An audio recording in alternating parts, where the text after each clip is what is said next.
Pablo! Who's going first? Okay. I need you. Kailangan kita, okay? As much as you're smart with doing the techniques, I think dapat smart ka rin emotionally.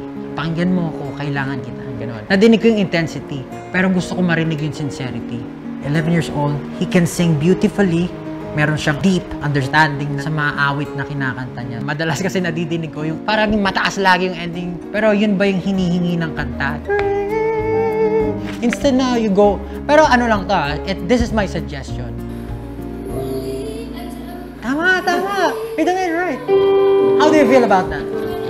Happy po ako kasi mas na-feel ko po yung song. Kay Christina naman, I love her confidence so much. Everything gets bigger and bigger.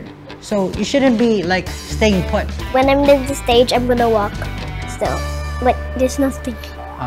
Kasalanan ko. Let's do the song one more time. Everyone's in here. Try to treat them as real audience. Who are they?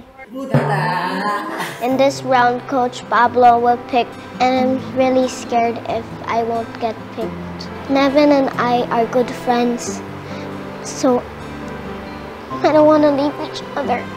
Christina, alam kong dalawa na lang tayo maglalaban, pero gawin lang natin yung best natin. At manalo matalo, friends pa rin tayo forever. Maglaro muna tayo para makita rin nila kayo na nakarelax. Alam niyo ba yung Biscuit Challenge?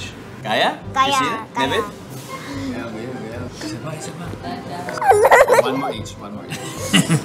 Christina, are you ready? Yeah, I want to perform already. Okay, good luck later, okay? Give it your best, Nevin. You can do this, alright? Yeah. Well, good luck, Papa ni Pablo.